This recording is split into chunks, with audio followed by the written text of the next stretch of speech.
تو ہمارے ذہنوں میں الطاف حسین کا نام آتا ہے. الطاف حسین کا نام آتا ہے، اور ماضی میں جو اس پارٹی کے ساتھ جو کردار جو تھا، ان کے ساتھ جو رویہ روا رکھا گیا، وہ بھی ذہن میں آتا ہے. میرا یہاں پر آپ کے چینل کے توسط سے ارباب اختیاران سے ایک سوال ہے. جی جی. جیسا کہ ہم نے ماضی میں سنا کہ ایم کیو ایم کے مرکز 90 سے جناح پور کے نقشے تک برآمد ہوئے. بالکل ٹھیک. کراچی کو جناح پور بنانے کا پورا پلان تھا.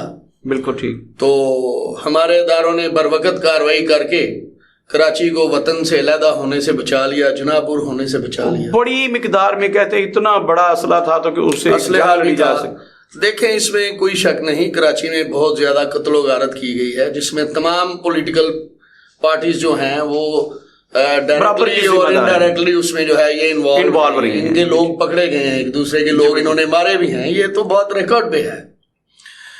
لیکن میں آ رہا ہوں لفظ غدار آپ نے کہا.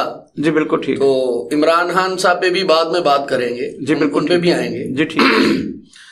تو اگر ایم کے ایم ایک غدار جماعت ہے جی، جو کہ بقول آپ کے ثابت ہو گیا، بالکل ٹھیک ہو گیا، جناح پور کے نقشے بھی برآمد ہو گئے، بالکل ٹھیک ہے، پورا ان کا پلان تھا کراچی کو وطن سے علیحدہ کر کے جناح پور بنانے کا، بالکل ٹھیک ہے، تو آپ کو اختیار کس نے دیا ہے کہ آپ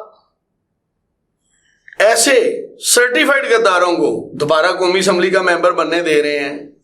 آپ ان کو صوبائی اسمبلی میں الیکشن لڑنے کے لیے چھوڑ رہے ہیں، پھر وہ حکومت میں شامل ہو جاتے ہیں، پھر وہ ہر حکومت میں شامل ہوتے ہیں، وہ ذرا بن جاتے ہیں.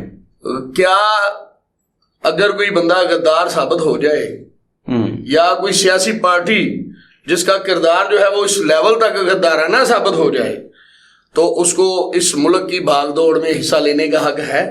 قطعی طور پر نہیں، میرے خیال میں تو نہیں. میں ایم کے ایم کے خلاف نہیں ہوں. جی بالکل ٹھیک. معذرت کے ساتھ ایم کے ایم کے جو حضرات ہیں، ان کے ہمدرد ہیں، ان کے جو حواری ہیں، وہ میری اس بات سے بالکل یہ مطلب مت لیں آپ ایک پوائنٹ کہ میں کوئی ایم کے ایم کو رگڑا نہیں لگا رہا یہاں پہ، یا رگڑا لگانا نہیں چاہ رہا، لیکن میں آپ کو آپ سسٹم کی یہ بتانا چاہ رہا ہوں. یہاں بڑی آسانی کے ساتھ غدار وطن کا لقب ہر ایک کو دے دیا جاتا ہے، اس پہ ٹھپا لگا دیا جاتا ہے. ایم کے ایم قطن بھی غدار وطن جماعت نہیں ہے، میں دعوے سے کہتا ہوں. جی بالکل ٹھیک ہو گیا، یہ آپ کا پوائنٹ آف ویو ہے. اگر یہ غدار ہوتے اگر یہ غدار ہوتے تو یہ ہماری اسمبلیوں میں نہ ہوتے، اس وقت حکومت میں نہ ہوتے. ابھی 4 دن پہلے وہ ہر حکومت کا حصہ ہوتے ہیں. جی بالکل ٹھیک. ٹھیک ہے، وہ پڑھے لکھے لوگ ہیں، مہاجر لوگ ہیں، انہوں نے پاکستان کے لیے مائگریشن کی، اپنا گھر بار، اپنی زمینیں، اپنی جائیداد، اپنی عزتیں تک لٹائی انہوں نے، وہ اس ملک میں پہنچے. تو یہاں آگے کیونکہ وہ متوسط طبقے کے لوگ تھے، غریب لوگ تھے، مزدوری کارکن ہیں اس وقت. ہاں جی. تو وہ اتنے بڑے پیمانے پہ جو ہے وہ سیاست میں وہ آگے اور چھا گئے اچانک. بالکل ٹھیک ہے. تو وہ جو ہے وہ بڑی کراچی اور سندھ کا منظرنامہ بدل بڑی بڑی پارٹیز کو جو ہے وہ ہضم نہیں ہوا ان کا اس طرح چھا جانا. بالکل ٹھیک ہے. اور سب سے بڑھ کے انہوں نے وڈیرا شاہی کو چیلنج کیا، جو کہ سندھ کا ایک بہت بڑا مسئلہ ہے، جن کا 84,000-85,000 ایکڑ اراضی تھی، وہ ان کو ہرا دیتے. انہوں نے وڈیرا شاہی کو للکارا. بالکل ٹھیک. تو وڈیرا شاہی کو کیسے یہ بات ہضم ہو سکتی تھی؟ تو پھر ان پہ غدار وطن کا ٹھپا لگا دیا. تو رہی عمران خان صاحب کی بات کہ عمران صاحب پہ غداری کا مقدمہ چلے گا، آگے اس کا کیا بنے گا. سائفر کی بات کر لیں. عمران خان صاحب نے ایک سائفر لہرایا جلسے میں. بالکل ٹھیک ہے، پیپر، اور انہوں نے کہا یہ سائفر ماضی قریب میں. اب پیپر دکھایا نہیں ہمیں، انہوں نے بتایا سائفر لہرایا. انہوں نے وہ کاغذ کا ٹکڑا تھا جس کو وہ سائفر قرار دے رہے تھے. ملک صاحب ایک سیکنڈ، انہوں نے کہا کہ مجھے میری حکومت جو ہے وہ امریکہ انڈائریکٹلی انوالو ہے، امریکہ یہاں پہ ایڈوائز کر رہا ہے، امریکہ جو ہے یہ میری حکومت کو گرانے میں پورا کردار ادا کر رہا ہے. ہمارے جو مقتدر حلقے ہیں پاکستان کے، وہ امریکنز کے کہنے پہ انہوں نے میری حکومت کو گرایا ہے. بالکل ٹھیک ہو گیا. دیکھیے عمران خان صاحب جو ہیں وہ سیزنڈ پولیٹیشین نہیں ہیں. بالکل ایسے ہی ہے ان کا، میرے مطابق بالکل ٹھیک ہے. ہی از ناٹ سیزنڈ پولیٹیشین. بالکل ٹھیک ہے. وہ ہمارے پلیئر رہے ہیں کرکٹ کے، پوری دنیا میں انہوں نے پاکستان کا جھنڈا لہرایا ہے، ورلڈ کپ انہی کے دور میں جیتا گیا ان کی کپتانی میں 92 میں، اس کے بعد نو ڈاؤٹ وہ فائٹنگ کرنا جانتے ہیں، وہ ول پاور ہے ان میں، بالکل ٹھیک، تو ایک پلیئر کی حیثیت سے انہوں نے اپنا لوہا منوایا۔ بالکل ٹھیک۔ تو سیاست میں جو ہے ہم نے دیکھا جب پہلی بار انہوں نے الیکشن میں حصہ لیا تو پورے پاکستان سے صرف ایک ایم پی اے کی سیٹ، وہ صرف ایک اکلوتا ایم پی اے تھا ان کا پورے پاکستان کے تمام الیکشنز، تمام ریزلٹس جب آ گئے۔ بالکل ایسی ہے، قومی اسمبلی میں ان کی کوئی سیٹ نہیں تھی پہلی مرتبہ، بالکل ایسی ہوا۔ پنڈی کے راول پنڈی کے اعجاز خان عرف جازی خان ان کے ایم پی اے بنے۔ ایسے ہی ہے، جازی خان ماضی میں وہ ایم ایس ایف کے کارکن رہے ہیں، M S F Rawalpindi کے، Muslim student federation Rawalpindi کے وہ عہدے دار رہے ہیں۔ ٹھیک ہو، اور جازی خان جو ہیں انہوں نے پی ٹی آئی سے الیکشن ون کیا جب پورے پاکستان میں ایک واحد سیٹ تھی۔ بالکل ٹھیک۔ تو ابھی کون سا 2018 کے بعد ایسی کون سی جادو کی چھڑی گھومی کہ پی ٹی آئی کو اکثریت مل گئی، یا عمران خان صاحب نے پاکستان کی سیاست میں کون سا قابل قدر کارنامہ انجام دیا، وہ اتنے بڑے پیمانے پہ جو ہے وہ سیٹیں جیت گئے، مطلب یک لخت پاپولیرٹی ملتی ہے اور یک لخت وہ حکومت۔ یہاں پہ دیکھیں عام ایک بات مشہور ہے کہ ہمارے کچھ حلقے جب بھی چاہیں کسی کو سپورٹ کریں در پردہ، تو ایسی جماعتیں اور ایسے لوگ جیت کے آگے آ جاتے ہیں جن کا تصور بھی نہیں ہوتا۔ بالکل ٹھیک۔ تو پی ٹی آئی کا تو دور دور تک تصور بھی نہیں تھا، لیکن پی ٹی آئی اقتدار میں آ گئی 2018 میں۔ پنجاب میں بالکل ان کی اکثریت نہیں تھی، اقلیت میں تھے وہ، اس کے باوجود کولیشن بنا کے ان کو اکثریت ثابت کر دی گئی۔ اب عمران خان صاحب کو کیا رائٹ حاصل ہے کہ وہ ایک جو سفارتی ہمارے آداب ہیں، وہ سائفر، وہ ہمارے جو وہاں پہ سفیر تھے، انہوں نے ایک بات ان کو اسد مجید صاحب تھے وہاں پہ ہمارے، اسد مجید صاحب نے ان کو بتایا کہ اس طرح مجھے دھمکیاں ملی ہیں۔ تو مجھے یہ بتائیے 47 سے لے کے آج تک کون سا ایسا نیشنل اور انٹرنیشنل ایشو ہے جس پر ہمیں دھمکیاں نہیں ملی؟ پرویز مشرف صاحب کو بھی ملی، سبھی کو ملی۔ امریکنز نے کب ہمارے معاملات میں مداخلت نہیں کی؟ بالکل ٹھیک۔ پاکستان امریکہ کی مداخلت کے بغیر تو چل ہی نہیں رہا۔ بالکل ایسی ہے، ان کی یہاں پہ بہت زیادہ مداخلت ہے، وہ سب کو پتہ ہے۔ بالکل ٹھیک۔ یہ کوئی نئی انہونی بات نہیں ہو گئی تھی کہ انہوں نے دھمکی دی، تو انہوں نے دھمکی دی۔ عمران خان صاحب نے اس لحاظ سے سفارتی جو ہمارے آداب ہیں ان کو توڑا ہے۔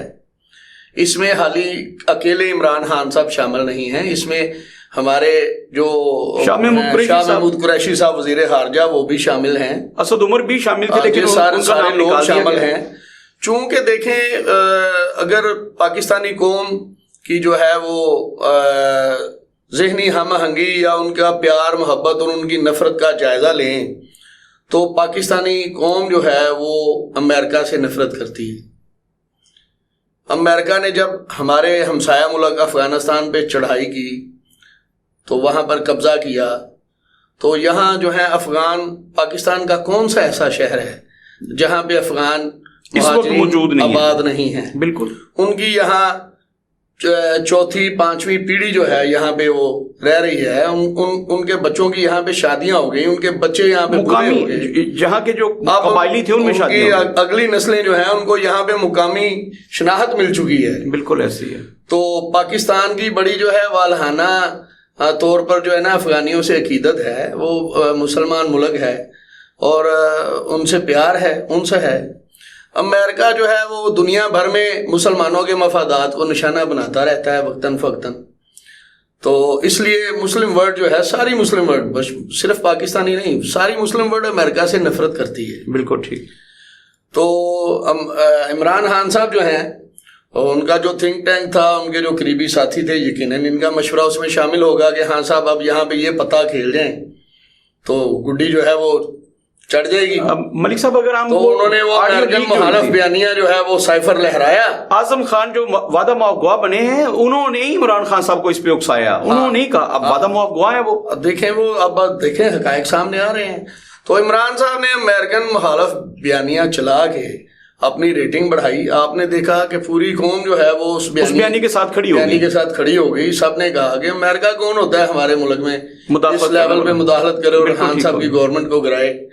تو قوم کو وہ جو نعرہ تھا وہ سائفر والی بات بڑی پسند آئی, ان کے دل کو بھا گئی, بالکل, اور ساری قوم جو ہے وہ اکثریتی جو ہے وہ تعداد میں خان صاحب کے پیچھے چل پڑے. بالکل ایسے ہے. وہ خان صاحب نے قانونی طور پہ یہ جرم کیا ہے. بالکل سفارتی جو ہمارے راز و نیاز کی باتیں ہوتی ہیں ان کو اس طرح پبلک نہیں کرنا چاہیے, انہوں نے پبلک کیا. اب یہ قانونی ماہرین جو ہیں وہ اس پہ قانونی نقطہ نگاہ سے رائے دے سکتے ہیں کہ یہ غدار وطن کے زمرے میں یہ بات آتی ہے. وہ تو اگلے ایک مہینے میں ثابت ہونا. اچھا, دوسرا سوال آپ سے کرنا چاہوں گا ملک صاحب, میاں نواز شریف جو ہیں وہ پاکستان تشریف لا رہے ہیں. ایک عدالت نے انہیں سزا دی تھی اور میاں صاحب کا یہ موقف بڑا مضبوط ہے کہ میرے پہ مقدمہ تو تھا منی لانڈرنگ کا, میرے پہ مقدمہ تو یہ تھا کہ آپ بتائیں, آپ اس کی مجھے ثبوت دیے جائیں, لیکن مجھے اقامہ کی بنیاد پر نکال دیا گیا. اب میاں صاحب واپس تشریف لا رہے ہیں. آپ ذرا روشنی ڈالیے گا اس پہ کہ میاں نواز شریف جب پاکستان میں واپس آتے ہیں, جو مہنگائی کی سطح ہے, کیا میاں صاحب کے آنے کے بعد اس میں کوئی کمی واقع ہو سکتی ہے؟ میاں صاحب ان زخموں کا مرہم لے کے آئیں گے, کوئی مداوع کر سکتے ہیں ہماری پاکستانی قوم کے زخموں کا؟ دیکھیے, میاں نواز شریف جو ہیں وہ بھی اس ملک کے مقبول ترین لیڈر ہیں. 2/3 اکثریت بھی لی انہوں نے. جی لی انہوں نے, اور وہ 3 دفعہ اس ملک کے وزیر اعظم رہے, 2 دفعہ پنجاب کے وزیر اعلیٰ بھی رہے. پہلے وہ ضیاء دور میں وزیر خزانہ بنے تھے. بالکل ایسے ہی ہے. تو اس دور میں میاں نواز شریف صاحب کرکٹ بھی کھیلا کرتے تھے. ان کا میچ تو ہم نے بھی دیکھا باغ جناح میں, دیکھا ہوگا. تو میاں نواز شریف صاحب جو ہیں وہ بڑے پیارے, پولائٹ سے, گلاب کے پھول کی طرح آج کھلتا ہوا چہرہ ہے. آج بھی بڑے خوبصورت, بڑے پیارے ہمارے ملک کے وہ لیڈر ہیں, بڑے پیارے انسان ہیں. سیاست کے میدان میں بار بار انہوں نے ٹھوکر کھائی ہے. اچھا جی. پرائم منسٹر بنتے ہیں, اپنا ایک وہ بیانیہ جو ہے وہ ریکارڈ کرتے ہیں, اور جب وہ بیانیہ بیان کرتے ہیں, ریکارڈ پہ لاتے ہیں, پھر ان کو ٹھوکر لگ جاتی ہے. بالکل ٹھیک. ان کو اقتدار سے باہر کر دیا جاتا ہے. بالکل ٹھیک. ہمارے ملک کی بدقسمتی ہے کہ یہاں پہ سب سے بڑی جو بات ہے وہ قانون اور انصاف کی عدم دستیابی ہے, عدم فراہمی ہے, ناپیدگی ہے, عدم فراہمی ہے. بالکل ٹھیک. مولا علی علیہ السلام کا قول ہے کہ جس معاشرے سے, جس قوم سے انصاف ختم ہو جاتا ہے وہ قومیں صفحہ ہستی سے مٹ جاتی ہیں. بالکل ٹھیک ہو گیا. تو یہ چیز سوچ کے نا بہت تکلیف ہوتی ہے, دماغ پھٹنے کو آتا ہے. اللہ تعالیٰ نے جس انسان کو عقل سے نوازا ہے, جو انسان سوچ سکتا ہے, ادراک کر سکتا ہے معاملات کا, یقین جانیے ہر اس پاکستانی کا دماغ پھٹے گا یہ سوچ کر کہ آخر اینڈ کہاں پہ ہوگا. بالکل ٹھیک. ہوگا کیا اگر اسی طرح چلتا رہا تو ہوگا کیا. بالکل ٹھیک. یہاں ذوالفقار علی بھٹو پیپلز پارٹی کے وہ لیڈر تھے, روٹی کپڑا مکان کا نعرہ لگایا, قائد تھے, انہوں نے نعرہ لگایا, بڑے پاپولر ہوئے, خصوصاً مزدوروں میں, کسانوں میں, طلبہ میں, کسی بڑے طبقے میں جی بڑے وہ مقبول ہوئے. لینڈ اصلاحات بھی ان کے دور میں ہوئی تھیں, انہوں نے جاگیریں چھینی جاگیرداروں سے, اور وہاں اصلاحات کی کہ وہ 12.5 ایکڑ سے زیادہ کوئی مالک نہیں بن سکتا ایک بندہ. انہوں نے بڑی بڑی جو ملیں تھیں وہ بھی قومیالی یعنی قومی قبضے میں لی. انہوں نے ٹریڈ یونین کو, پاکستان میں ٹریڈ یونین کو پاورفل کرنا وہ بھٹو صاحب کا کردار تھا. بالکل ٹھیک.